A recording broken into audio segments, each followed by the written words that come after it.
No radio. JDR News Live. The human brain is made for thinking, not fuming experiment. It's hardly a tinker toy or experiment.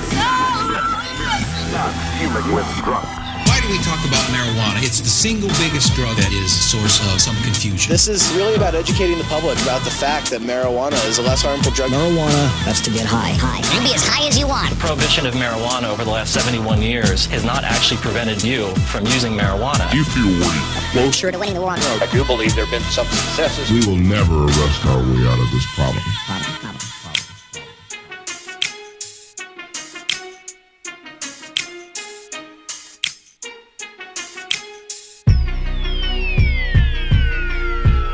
Welcome to the John Doe Radio Show, JDR News Live Daily. Thanks for hanging out with us on a Monday. Fantastic day here in the Mile High. Hope you're having a fantastic day or evening or whatever time you're listening to us here on JDR News Live Daily. Good times to all and fantastic seasons to all. This week, Thanksgiving week. Probably won't be with you on Thursday. I don't know what we're going to do this week exactly. I'm not exactly sure what I'm even doing this week, or if I'm heading out to any Thanksgiving dinners, or if I'm just going to spend it all home alone. I'm just kidding. I'll do something. People out there freaking out like, dude, you can come hang out with me. You can come have Thanksgiving dinner with me. You can come share with our family. You can come smoke with us. It's great. Such a fantastic part about our cannabis community is that we have situations like that. We have people out there that give a damn, and it's like this huge community with all of us. It's probably why it's called the cannabis community. But good people out there, if they hear of someone, that's not going to have a Thanksgiving that's worthy of a legitimate Thanksgiving, or that someone's down or someone needs some help or something, cannabis community always there to help out and save that person from having the down times or whatever it is. Always there to help out, take care of one another, and it's such a proud thing to be a part of as far as our community goes. So it's continue to love to one another. Such a great situation. You know what is really stems from is when you sit down and you smoke joints or you smoke a bowl in a circle, it's always been a situation to where you share the bowl or you share the joint. Now, I know there's some people out there that don't necessarily follow that train of thought and are more of the Bogart the joint or Bogart the, what's it called? Oh, yeah, blunt to themselves, and they're like, roll your own. Derek Cummings, over one of the heads at Incredibles. That dude will never and has never, former host here of the John Doe Radio Show too, has never ever shared shiz with you, or he never will. He'll give you your own, but he won't share. He had shared a lot of hash, but if he's rolled it up himself, he's smoking it himself, it's pretty much left up to him. So he follows that whole roll your own type situation, which, thankfully not everybody in the world follows that.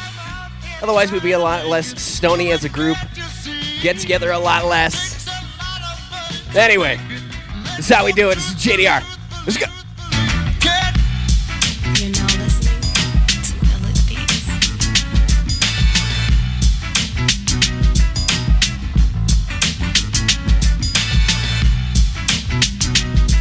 Woo! The start of another week. Today, a JDR News Live. We're talking about cannabis arrests in New York going down 40%. Pennsylvania trying to water down medical marijuana. Florida approving dispensaries. And Cali trimmigrants. I can say that fucking word. Trimmigrants. I don't have a problem talking so much. I sit here and do it all day, every day. Fantastically enunciate things. Used to read news on we are an actual news station. Traditional news, I guess you should call it. And still to this day cannot even say a 2-point word without stumbling over it. Anyway, and then later on this week, when we get time to sit down and talk about it, microdosing, not about cannabis, but still interesting either way. Microdosing gaining popularity and cannabis use while pregnant. I have a few articles on that. Also, possibly trying to get someone onto the phone to talk about cannabis and pregnancy. kind of hard to find a health professional that's not just going to say something like, you should never do it. This is horrible.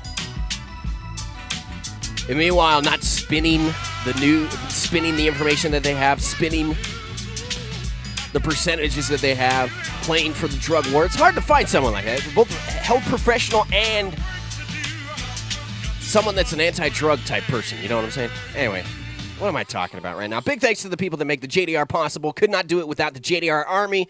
Also, could not do it without our sponsors. Make sure you check them out. If you need cannabis consulting and need a helping hand to navigate your way through this industry, it can definitely be something that's difficult. I would not suggest going it alone, and you need someone who knows what they're talking about and all-inclusive people that can take care of everything from licensing to building actual construction, brand promotion, all that good stuff.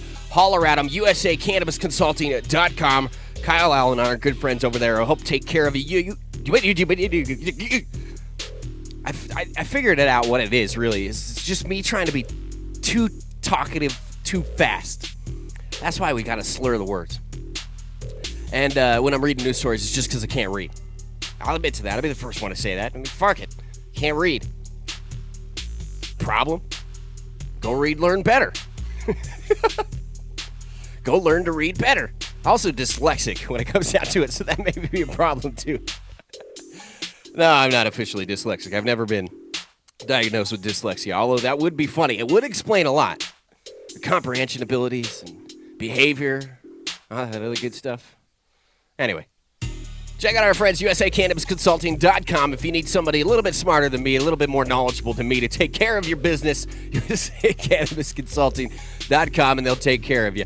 Your graphics on Facebook, URGRAFIX, is the place to go to get your website taken care of. And if you need visual graphics done, say you have a lot of people doing a lot of advertising on Facebook or other places, but not necessarily using a professional service to promote their brand or to be involved with these advertising. So make sure that you get your professional shizzum done.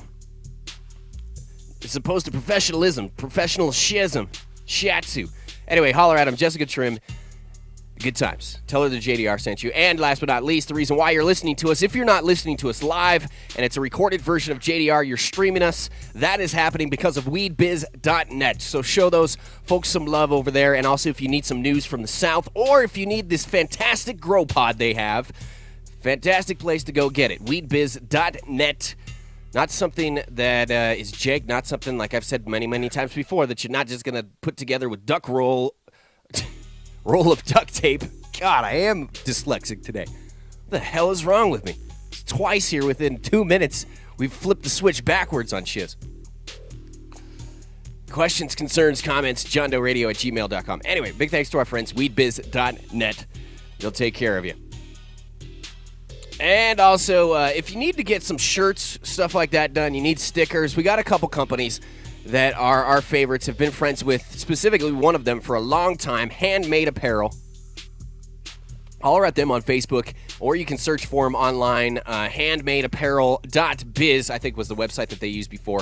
Not 100% official advertisers with JDR, but Adam Hand and the crew over there, awesome dudes. By the way, I know people not listening to us, not live. Basically, if you're not live right now, I should say. You can't see this because we don't have video any other place but live, but this awesome pin was gifted to me by a good friends over at Handmade. It's like a flame or a leaf or a feather. I don't know, whatever your mind wants to go ahead and take that. But that's one of my favorite pens that I've ever seen. I don't collect pens. I've got like 2 pins anywhere that I've had for years and years and years. I did at one point in time collect shirts, which is incredibly easy to do here in the industry. You go to events, you work for a dispensary, whatever, work for a podcast, especially during the Wild Wild West years when people were trying to get their brands out. Everything was just brand new. Everybody was scrambling to the top.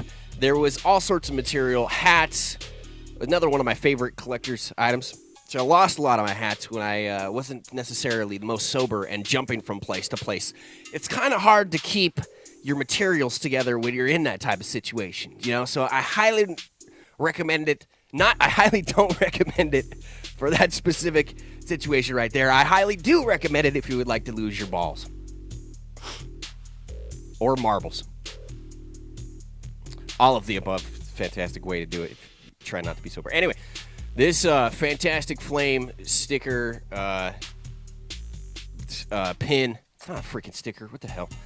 Fantastic pin is available, handmade, and you can get pins made yourself over there from them. And we got good friends over at Mogul Printing.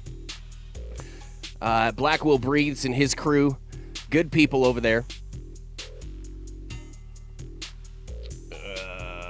Hold on here. Checking to make sure everything was all right over here on the live stream. All right, anyway, at Mogul Printing, just Google them, at Mogul Printing, and they can take care of you, print anything, whether you want to have some socks made up, you need some underwears, you need some panties, you need some G-strings, whatever it is. You have a band, maybe you want to make some cool products, or like the name of your band's like right down there in the crotch area of the ladies' underwear, boy shorts, whatever the fuck you want to get, then they'll take care of you, and for a good price, tell them the JDR sent you. Are the people watching us seeing video right now? Okay, there we go. I screwed it up. I had it all rewinded. Yeah. Basically, this touchscreen had rewound the DVR on the YouTube page. So I was seeing the very beginning when there's no picture. Anyway, sorry, live people, and sorry, non-live people, for just railroading, slamming headfirst into a brick wall for the first part of the JDR here today. It's a Monday. What do you expect? Let's get to the news. Cops are following through on Mayor de Blasio's pledge to stop locking people up for carrying small amounts of pot. Police cuffed 18,100 stoners through October 20th, a 40% plummet from the 29,906 pot bus in the same period last year. State Division of Crime Justice records show. At the same time, tickets for pot violations have surged. Cops handed out 13,081 low-level pot summons through the end of September and are on pace for more than 16,000 tickets. NYPD issued 13,378 pot tickets for all of last year and 13,316 tickets in 2013. So basically gone from a little under 3,000 tickets. We're on pace for to surpass last year's numbers in New York. But what's good about this is, I mean, it's not good that we're sitting here giving tickets still, and the increases are going up for cannabis use, while public ideas of how cannabis should be treated, those ideas are becoming a little bit broader, and you shouldn't even be punished at all for them. It's better than being handcuffed and thrown into jail. It's better than the situation that they had in New York for years and years and years now. The stop and frisk program that they've had in New York, I think it's basically all against people of color, black people, Mexicans. I think it was like 80-90% of all stop and frisks were done against people of color, people of minority, non-white people, which is absolutely insane, ridiculous, which it says a lot about the cops' mindset on things, and also says a lot about probably where they're enforcing these rules and laws at. I mean, in New York, especially in New York, you've got areas where people are congregated, huge groups of people that since the beginning of the United States, these boroughs and these neighborhoods and communities. Why can I not think of the fucking words I'm trying to think of sometimes? Anyway, you know what I'm talking about. Get together. They're comfortable together. Jewish neighborhoods, black neighborhoods, Mexican neighborhoods. Where's that place? Oh, yeah, Puerto Rican neighborhoods. Like, where's that place down there in Dango? In the island in Dango. Oh, yeah, it's called Dango, Puerto Rico. Anyway, a lot of these arrests and a lot of these programs going on in areas that are a little bit more specific towards minorities, which is ridiculous. Still, arrests outnumber tickets citywide, and there appears to be wide variations on enforcement. City Hall ordered cops last year to ticket suspects. I screwed up this. City Hall ordered cops last year to ticket suspects they caught with 25 grams or less of marijuana instead of arresting them after district attorneys and activists clamored for drug decriminalization. And the sentence I put above that, or below that, it should have been above it. Still arrests outnumber tickets citywide. It appears to be wide variations in enforcement. Bronx cops in the 45th precinct in upscale Throg's Neck handed out 415 tickets for marijuana possession and made only 48 arrests in the first 9 months of the year. Similarly, Staten Island cops in the 122nd precinct ticketed 258 people and arrested only 18 suspects. City and state crime data show. This is exactly kind of what we were talking about there for a minute. But Bronx cops in the 52nd precinct in the Kingsbridge arrested 720 individuals, but ticketed only 168 in the first 9 months of the year.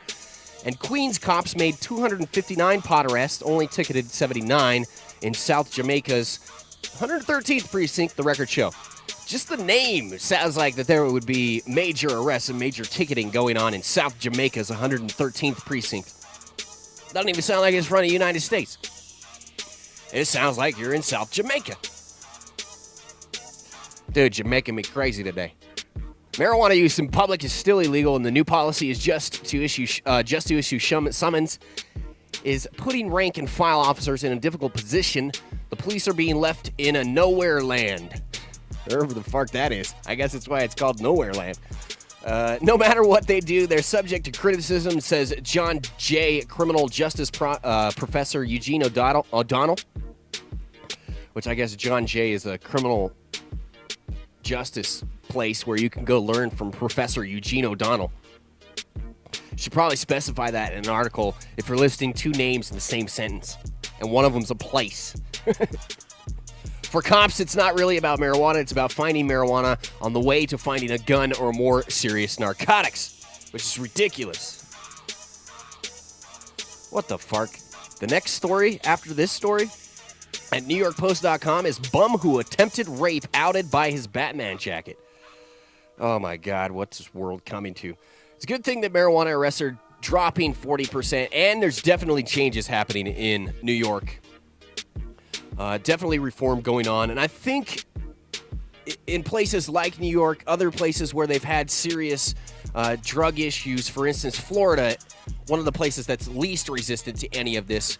And New York for years and years and years, obviously having Rockefeller drug laws, all this other crazy shit in New York that has prosecuted people harsher than other places throughout the country. It's because drug use is so heavy there, so congregated.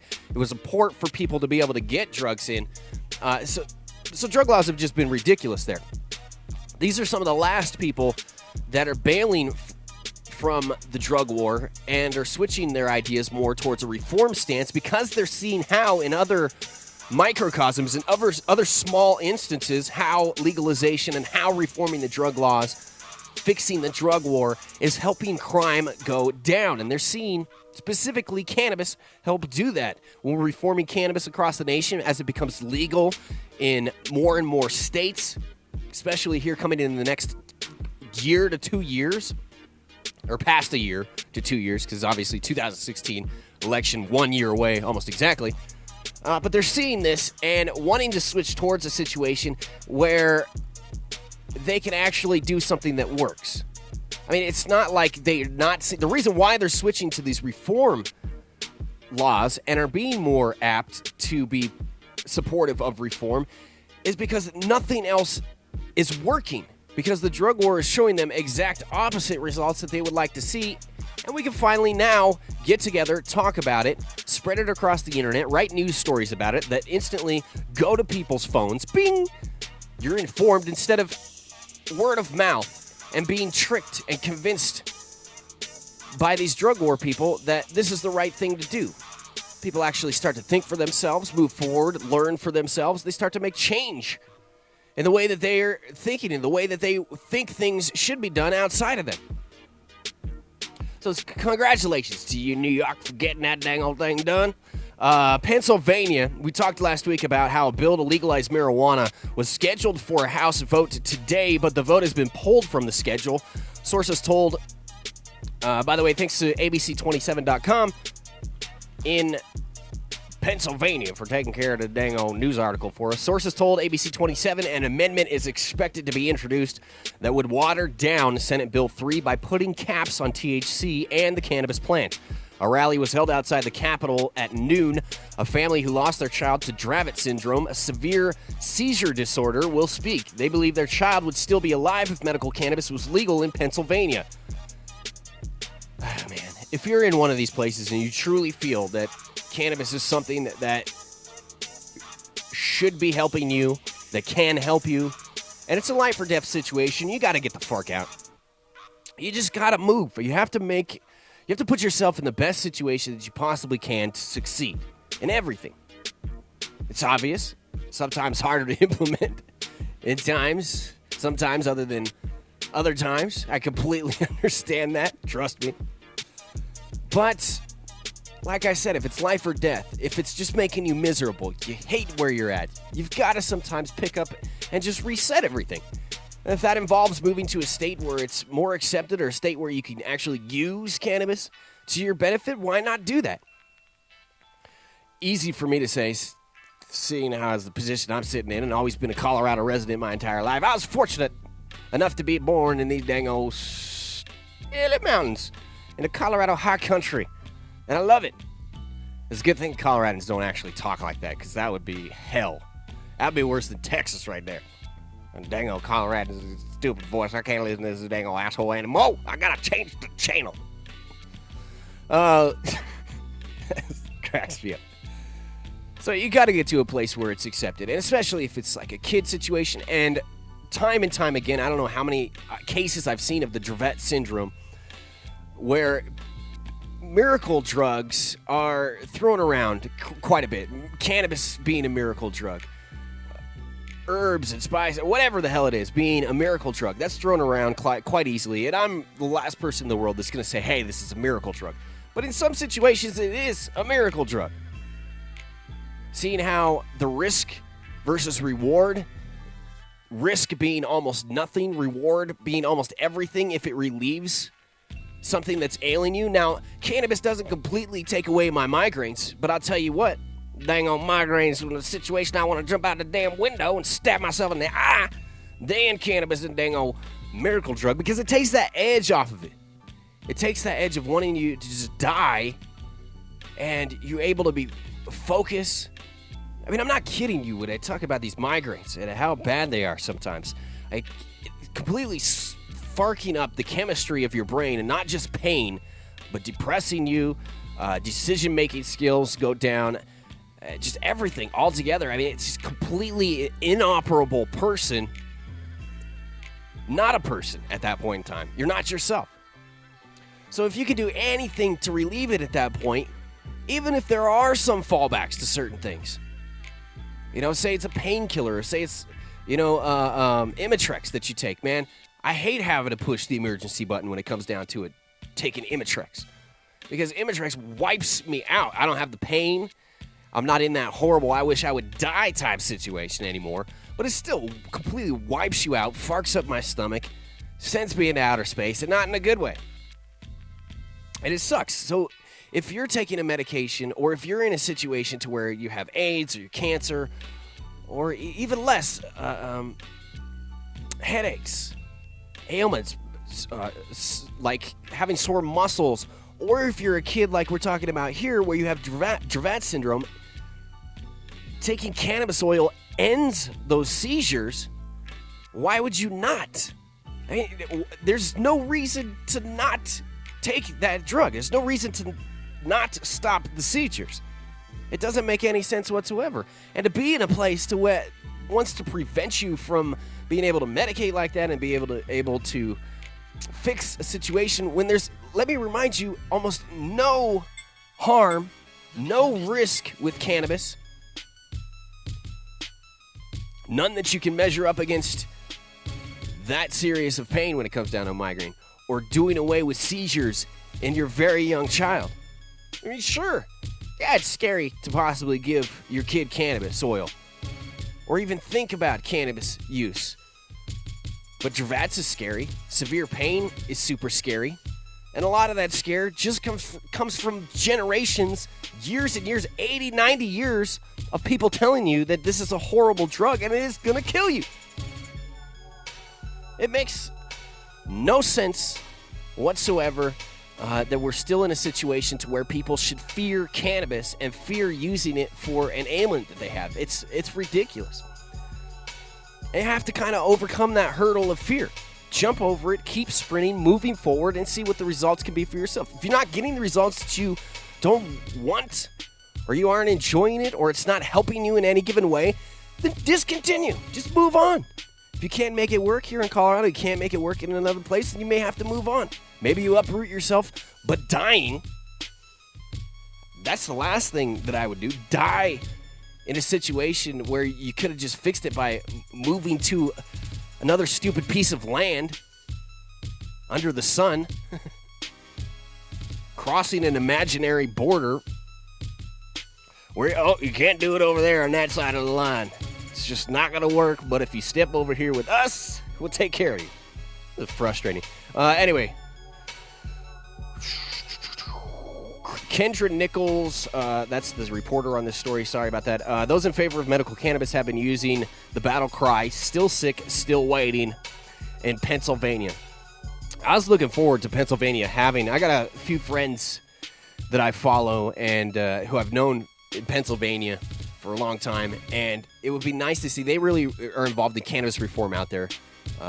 That's why it would be nice to see them move forward, and more places in that area of the country have more positive cannabis rules instead of restricting access or restricting THC amounts or edibles or oil or whatever it is. It would be nice to see some more open bills and some, I don't know, quote unquote full access type bills. I don't think anything's ever full access. Florida approves 5 nurseries to grow medical marijuana. Oh, by the way, did you know that Florida has a medical marijuana law? I had forgot up until I read this story. Extremely restrictive and involving only CBD, which we'll get to. State health officials announced Monday that 5 Florida nurseries have been chosen to cultivate and distribute the first legal marijuana in the state, opening the door to the sale and distribution of the non-euphoric strains next year. Costa Nursery Farms of Redland won the bid for the Southeast region. Knox Nursery will grow it for the Central, including Tampa Bay. Hackney Nursery Company. I think there's a what's it called when something happens over and over? A trend happening here. You should have named your company Nursery or had Tree Farm in the name, and you would have had a better chance of being awarded, it looks like. Hackney Nursery, going to grow it for the Northeast region. Chestnut Hill Tree Farm will be the grower for the Northeast region, and Alpha Foliage will grow it for the Southwest region. It's just some interesting names. I haven't heard too many dispensaries or growers with those type of names. Just benign, industry type names, and more along the lines of like someone who grows evergreen trees for a living. It's awesome.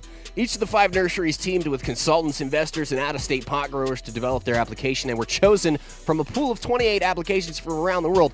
But you haven't got to the best part of it yet. Wait till you hear how much money these people just hit me right as I was reading this. Like, once we start getting into the limits and what it takes to require a license for any individual trying to do this in Florida. But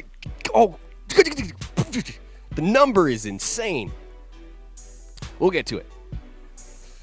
Each of the 5 nurseries, 28 applicants, blah, blah, blah, blah. Decision moves the state closer to implementing the 2014 law that allows for marijuana in low euphoria inducing THC and high cannabidiol or CBD to be grown in Florida to treat patients with intractable epilepsy and people with advanced cancer.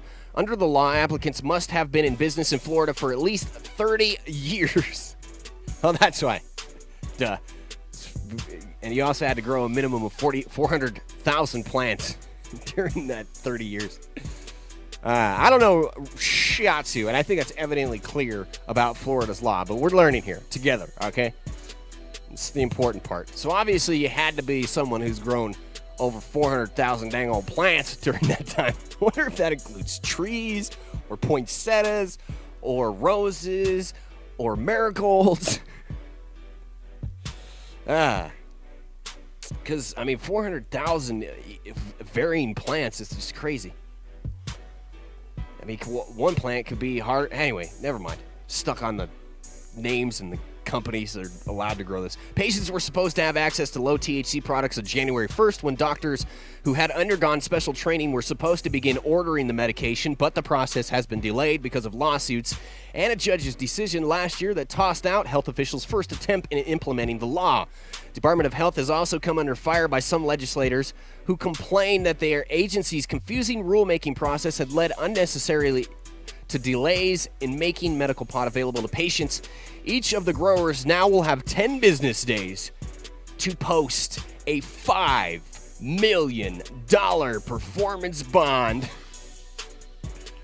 What is a performance bond anyway? Let's look this up.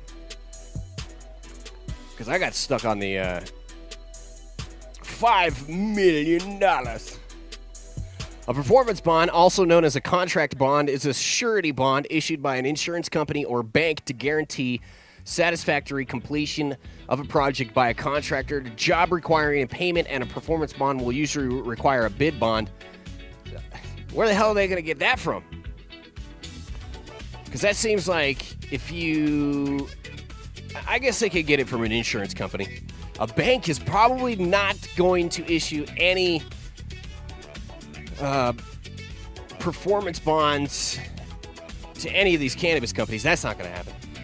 But there are insurance companies out there that are insuring crops and equipment, buildings, all that good stuff when it comes to cannabis.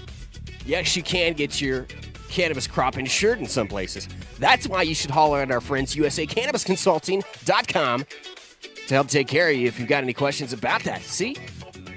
It's good to have people like USA Cannabis Consulting on your side to help take care of these issues and answer these questions if you have them. Goddamn, I'm smooth. To show they're serious about obtaining a license, if any of the applications, I'm sure through the process that you've already gone through and the things they've made you jump over, the hoops that you have to go through, I'm sure that didn't prove that you were serious about this. And instead, you got to... Money talks, bullshit walks. So you got to go get a $5 million performance bond from a bank,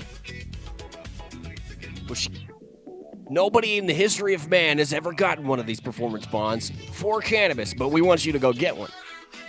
Makes perfect sense. It's like a tax stamp. We're going to allow you to possess marijuana, but the thing is here, you have to possess this tax stamp. This tax stamp can only be gotten from me, and I don't have any. Because that's basically what it comes down to. It's funny because it's true. If any of the applicants misses that deadline, the applicants will go with the next highest scoring in that region. The Department of Health said in a press release. The clock also starts Monday for growers. The nurseries have 75 days to request cultivation authority, and they must begin cultivating low THC cannabis within 210 days or by June of next year. Interesting. What would be very interesting is if you had a cannabis company in places like Colorado, you had a big grow, I should say, and you're looking to focus more on CBD strains.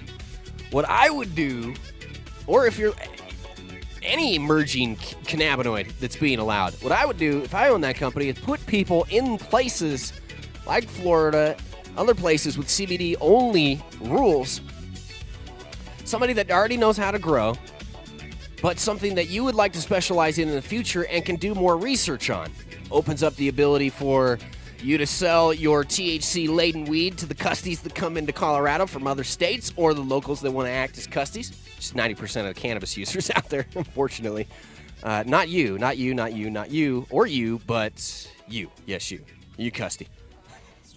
No, but it would give you an opportunity to be able to move forward, not only the programs in the industries there, put people in charge of grows, in charge of situations that already know how to grow good weed, instead of having people that don't necessarily know how to grow cannabis that have grown other plants, 400,000 other trees throughout the last 30 years or something. That really does sound like a low number after you think about it.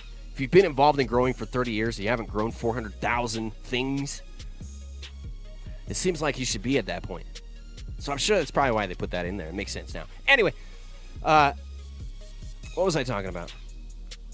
Oh, yeah, you would want to further your business by putting, and further the community's program, having a good program, having good medicine out there by putting, if you can, installing your dude there.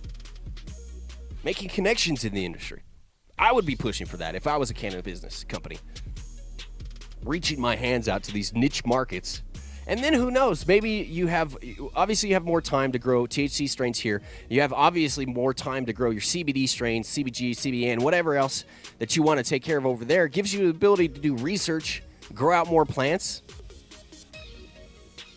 How you get that strain back into Colorado, into our program, I don't know. How does anything ever get into our program here? That's cologne only. From other states. Just poof. It's here. We got it. That's one thing that I don't think's followed too much here in Colorado is that strain names, they don't care, the med doesn't, about strain names and what label you put on this motherfucking thing to sell it. Is all they care about is that it's counted and that it has a tag on it and that it's in the system. So who's to say whatever is whatever gets switched in and out, and that's how you leak? Because here's the deal.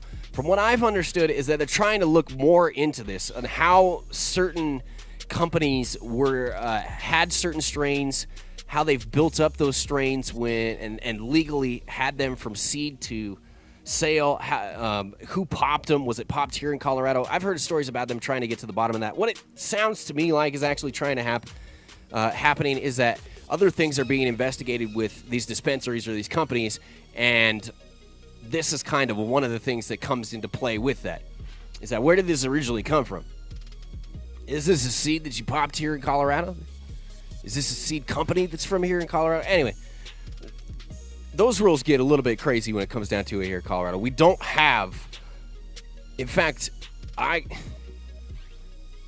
can think of seed companies we have, obviously, here in Colorado. Rare Dankness Seeds, good friend John Petrie, he has Lost River Seeds. Obviously, Adam Dunn here in Colorado with TH Seeds. The thing is, you can't go necessarily to every dispensary and find Rare Dankness or find TH Seeds. I think they've revamped the laws a little bit when it comes to that here in Colorado, so I think that you can possibly go get like Rare Dankness in one store. I don't know. I shouldn't speak on it because I really don't know, but that's been a big thing. Probably the only thing that's not really sold here in Colorado, that and clear. But the seeds, for a little while there, we did have a bunch of seeds in dispensaries, and I just don't think they sell that well. First of all, I think people are looking for clones when they go to get their 6 plants to be able to grow. Amateur growers not necessarily wanting to pop a seed and go through that trouble. It may seem like a mountain to climb for them. That's something that's a little bit more difficult for them to do past their skill level, but still they think they can grow the rest of the plant out for the rest of the time. Oh, I can grow the plant, but I'm afraid to pop that seed. Or they just don't have time, which is the other thing, or don't want to sift through males and females.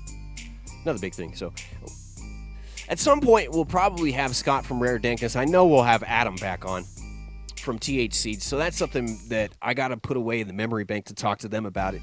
See exactly what those rules were like. By the way, if you're listening to us live, youtube.com/JohnDoeRadio/live. If you've got any questions for me, holler at me. I sometimes get flowing a little bit too fast for myself and forget to check the chat. So if you got something there, I don't answer it for you, yell at me. just everybody does. It's fine. Something I'm used to by now. It gets my attention. Just yell.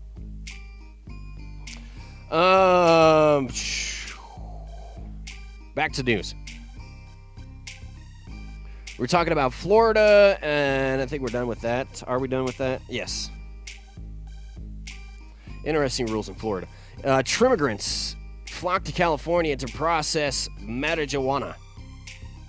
Something that we've known about in the industry for a long time, but making more and more headline news is this story.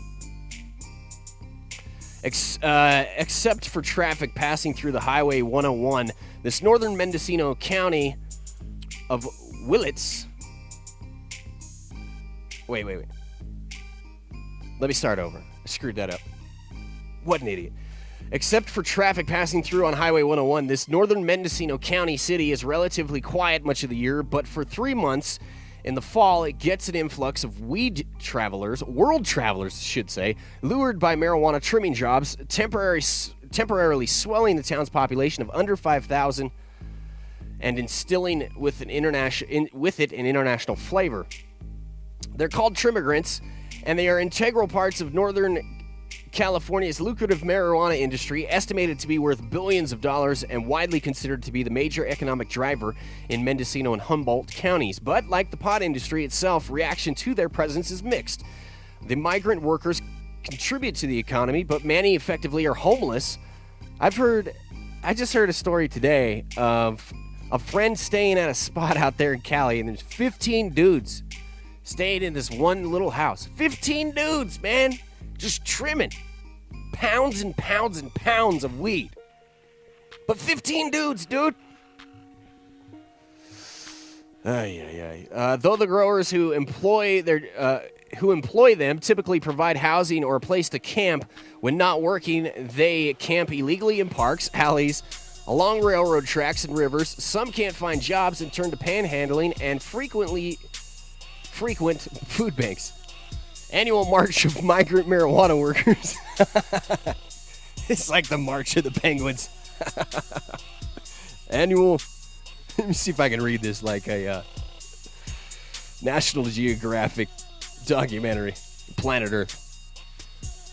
The annual March of Migrant Marijuana Workers has occurred for years throughout the pot-rich North Coast, from Sonoma County to the Oregon border and beyond during the traditional fall cannabis harvest season, which runs roughly from mid-September through the end of November. The phenomenon has gained worldwide reputation and now draws... there's too much inflection here. I gotta just do it a little bit flatter, all right?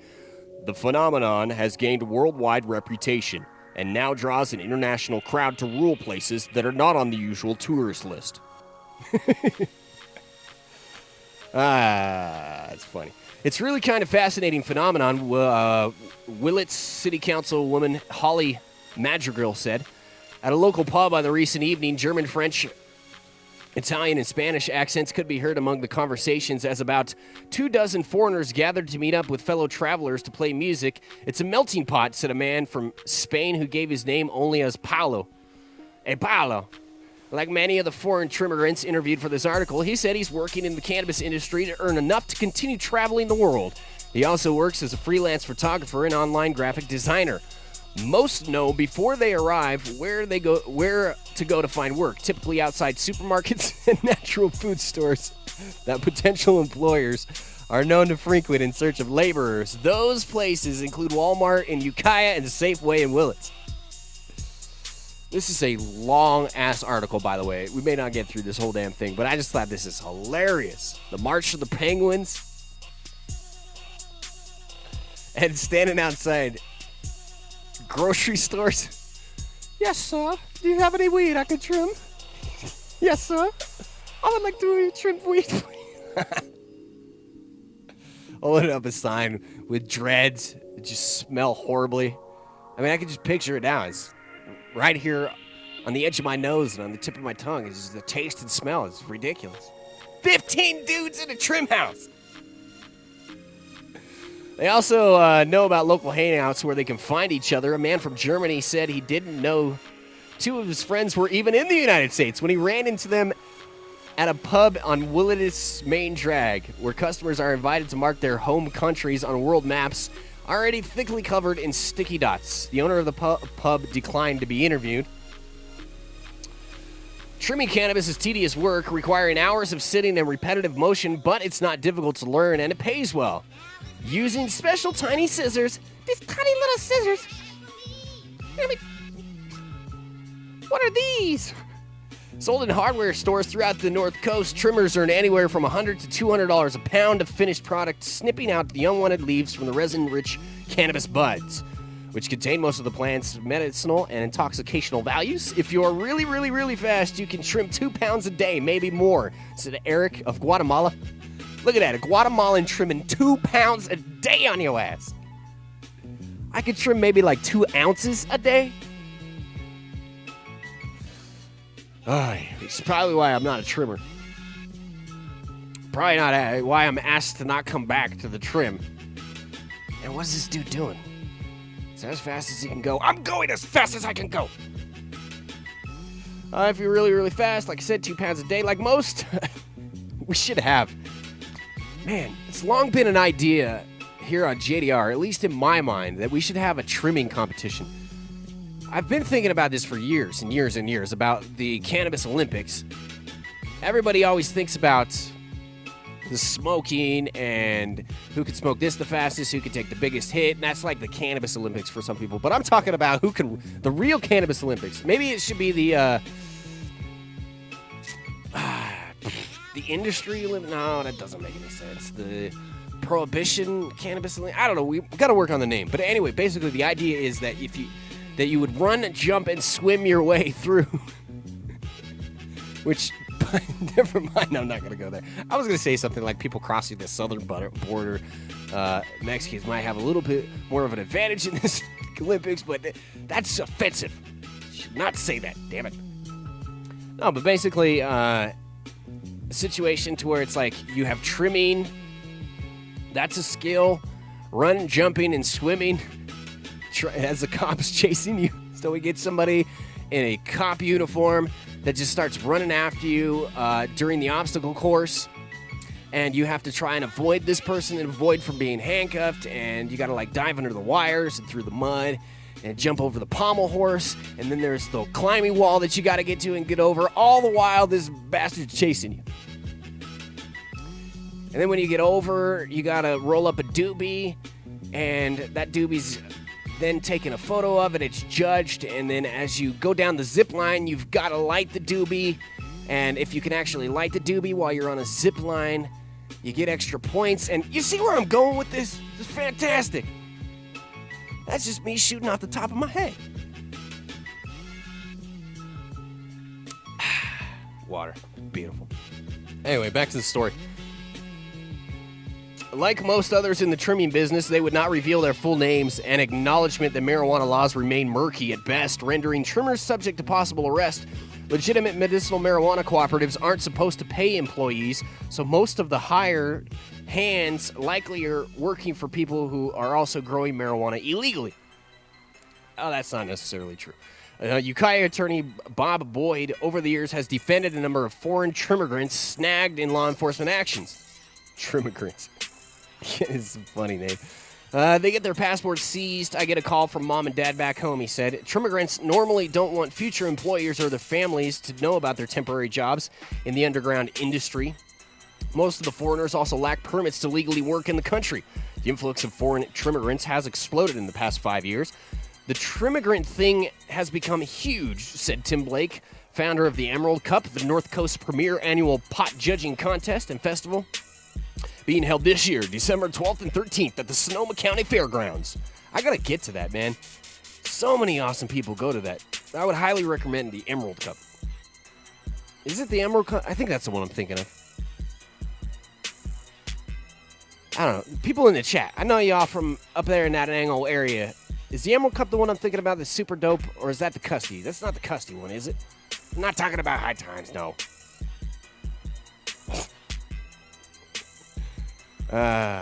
Anyway, answer me when you get a chance. Not like it's too big of a deal right now. Trimmigrant thing has been huge. Pot judging contest, fairgrounds. Blake also heads a Laytonville-based marijuana cooperative. There are no hard or official statistics available on the number of marijuana processors working in the underground industry.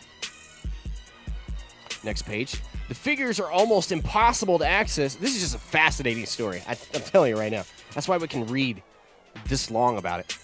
These figures are almost impossible to access due to the secretive nature of the cannabis industry, said Jason Valentin, vice president of Humboldt Medicinal Cannabis Union, a grassroots organization who started goals to include protecting the quality of life for medical cannabis workers in Humboldt County. He estimates the number of year-round marijuana workers in Humboldt County are between 7,000 and 12,000 people, and that as a group, they earn between $150 million and $320 million annually, generating a significant impact on the economy. That is huge numbers. Blake estimates it takes about 150,000 people to trim California's annual pot crop, which he believes is worth around 15 billion, based on his knowledge of the industry and reports on the size. About half the trimmers are in Northern California, and the state's richest cannabis growing region. In the state's richest California region, at least half of those are from outside of the United States, Blake said, which is extremely interesting. That is quite a strange number to me. 50%. It makes sense, but I just wouldn't think. That's crazy. 50% being from outside the United States. He figures they each spend $1,000 while they're in Northern California, at least, adding to about $7 million in contribution to the local economy. $1,000 while they're spending a lot more than $1,000 while they're there. I'll tell you that right now. Blake said he doesn't hire trimmers. Members of his co-op work in exchange for their medical marijuana, but he hosts music events that are widely attended by trimmigrants in his area. And he noticed a change with trim workers the last few years. They previously tended to be local residents and people who followed the music festival circuit, then stayed on the North Coast at the end of the festival season to process pot. Newcomers tend to be educated, hard workers who also cook and clean. They're saying festival goers are not good hard workers. Oh, that's hilarious. It's funny because it's true. Some marijuana farmers prefer them over locals, some of whom act as though they're entitled to high-paying free meals. They wanted to be fed and treated like they were royalty, he said. The attitude has prompted some growers to switch to mechanical harvesting, but it's not as effective as hand trimming. When the foreigners showed up, they quickly became popular among growers. They think $150 a pound is great. They cook. But he doesn't expect their jobs to survive new marijuana regulations aimed at taxing and regulating cannabis. Most of them probably don't have work permits, he said. Valentin said he'd like to see local, stable, above-board workforce that earns decent wages and benefits in a safe environment. Currently, it's not always that way. Trimmers have been ripped off, sexually harassed, and shot by employers. Damn, that's a horrible employer if you get shot or raped by him or her. If she rapes you, dude, and then shoots you, I would suggest not going back to trim for her next year. Just my personal opinion. That Wild West analogy, I think it's apt, said this person quoting in this story, who it doesn't really matter who they are. The surge of trimmigrants in general has downsides. There are too many of them now, creating a glut of workers in the cannabis industry. Some are believed to wind up on streets, loitering, camping illegally, and panhandling. Nobody panhandles more than people here in Colorado. There's certainly a negative aspect to it. Most of the vagrants spotted in recent weeks along the Highway 101 corridor in Mendocino and Humboldt counties did not appear to be foreign-born, but a few were. Eugene, 28, who hails from France, said he worked as a cannabis trimmer for several prior seasons. He typically picks fruit in Canada, or Canada, as I like to call it, before heading to California. But this year, he was unable to find trimming work and became stranded in Willits, depending on food kitchens and the kindness of strangers. I have to figure out how to get enough money to get gas to get back to Canada, he said. I don't encourage people to come here for trimming pot. There's too many people. It makes sense when they start talking about over 50% of the people are not local and are from out of the country, not just from out of state. I can't imagine how many people have lost jobs over the past few years to not lower quality workforce, but a lower paid workforce that's taken advantage of, really. Cannabis cultivators are choosy now, apparently preferring to hire young women. Jesus, you need a vag and a badge, I'm telling you. He said a Canadian woman he knows told him she was sexually harassed and was frightened of her employer. Does not surprise me. Willits Police Chief Gary Gonzalez said that there are upticks in complaints about transients, illegal camping, and illegal dumping in the city during the trimming season, but it's nothing like the problems plaguing Garberville in southern Humboldt County. The problem people there may not be trimmigrants, but police and area residents believe there have been They've been drawn there by perception of permissive pot culture. I have been told this is the land of buds and honey while confronting troublesome transients, said Beth Allen, 58, a Garbersville restaurant owner and small-scale medicinal marijuana farmer. Transients are everywhere. A tiny town, Garbersville, has fewer than 1,000 residents. Dozens have set up a tent city in a hill just outside of town, dubbed Hippie Hill. The problem has given rise to a movement in Garberville to take back the town from vagrants and drug addicts who vandalize and burglarize homes and businesses, do drugs in public, urinate in the streets, and harass tourists who are now shunning the town. Here's the thing, is it's not necessarily, it's not wrong what they're saying. I mean, it's obviously these things are happening, but every person involved with cannabis is not necessarily the greatest person in the world. You know what I'm saying? That sounded wrong. People are great in this industry, but not every single one of them is fantastic, period. It's not like a situation where a lot of us would like to believe that, you know, cannabis is infallible and the people that are involved with it do no wrong. I mean, there's probably a lot of you saying, duh, right now, and that makes sense, and yeah, it does make sense, but there's also this we have to protect this idea that if something goes to pot, it's not going to go to hippie pot. It's not going to go to Transientville and homelessness and just fall apart. You know what I'm saying? Come here to Colorado. It's not like that. Fantastic access to pot here. It's like going and ordering a pizza. Going and buying some beer. You have to show your ID, maybe wait a little while, and then grab your pot. Period. End of story. Things haven't got out of hand. Things are not... I say this the whole time. I'm thinking about the people standing on the side of the street with signs asking for change. But it's always been that way here. It's gotten definitely worse over the past 4 or 5 years. But still, we've always kind of been like that. We've always been sort of a beggar type area. Anyway, I don't know what I'm talking about. Let's finish up this story. We just have to protect our culture. We have to protect what we've created and not let it just fall apart like anything would. I mean, stop paying attention to something. Stop caring about something. It's going to shit out on you. There are people who do not like it. There obviously are others who don't feel the same way, said Lynn Kelly, director of the Wilderness Chamber of Commerce. Wilderness Mayor Bruce Burton is not a fan. He believes trimmigrants are a negative impact on the community, potentially deterring the city's efforts to attract doctors to its new hospital. Dude, it's seriously something that small towns really, really, really worry about, is attracting good doctors to their hospitals. Because nobody wants to live in a fucking small town anymore. Really. I mean, especially people that are younger. I mean, it's not like it used to be, to where, you know, people wanted to get away, wanted to go live in the dang old small towns. People that are in the small towns that are younger gotta get the fuck out of them.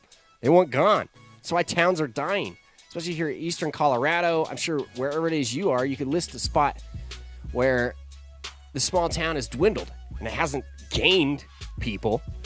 You got medium cities, smaller cities that have possibly gained people, but a small town, 1,000 less people are getting the fuck out of there. I would too. Time I stayed in a town that was like that was in Craig. I left on felony probation. Perfect example. Get the fuck out. If you don't like it, you aren't enjoying it, you're not happy, people don't support you, why the fuck would you be there? Get the fuck out. Or if there's enough of you, tell them to go fuck themselves and elect new people into office. Deal with it. If you enjoy where you're at, rules are good, people are good. Some people maybe don't like you, fuck them. Do your thing. As long as you're happy. And not harming anybody else physically. End of the story. Mayor said he's not a fan. I just don't think it improves the curb appeal of the community. All these damn old hippies standing around. He didn't say that.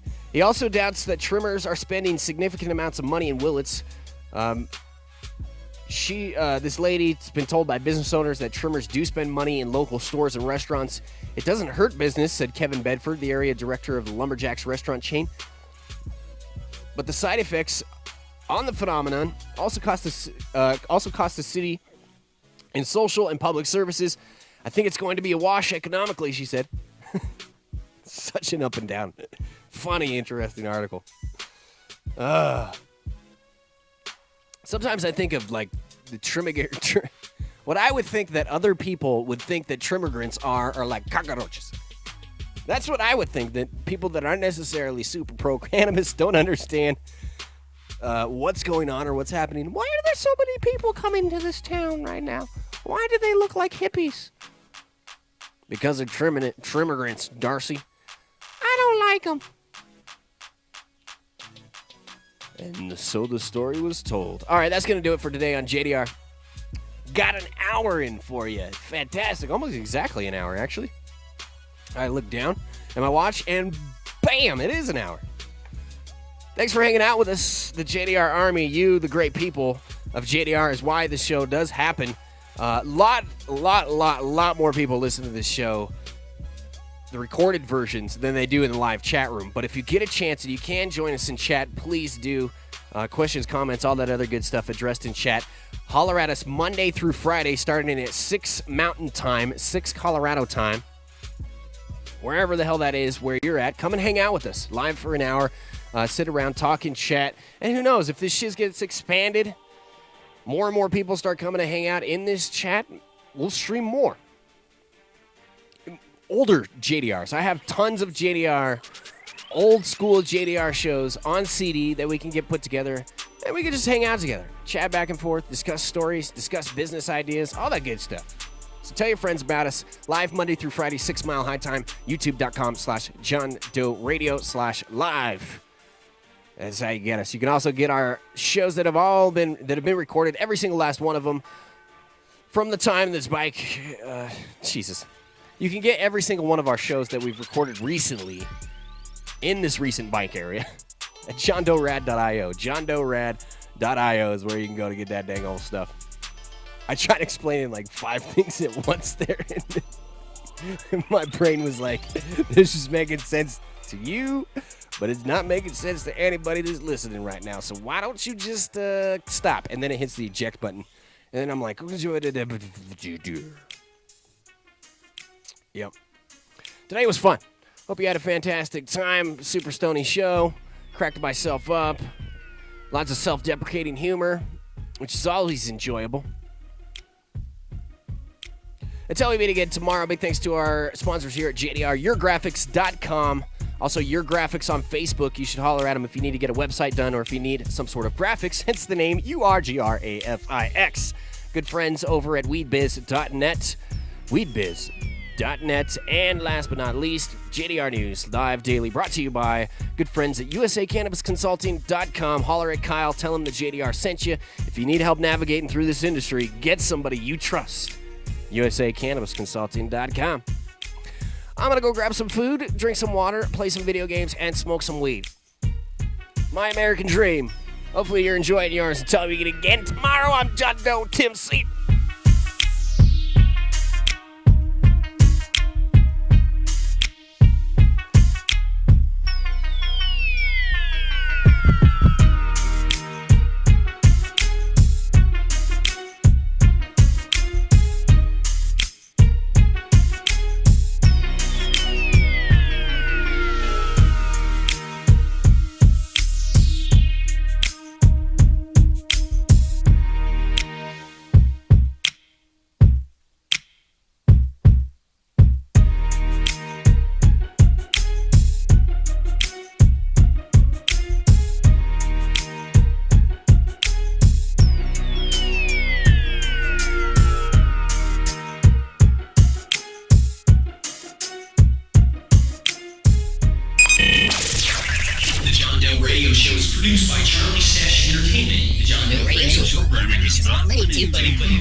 For yourself. Live.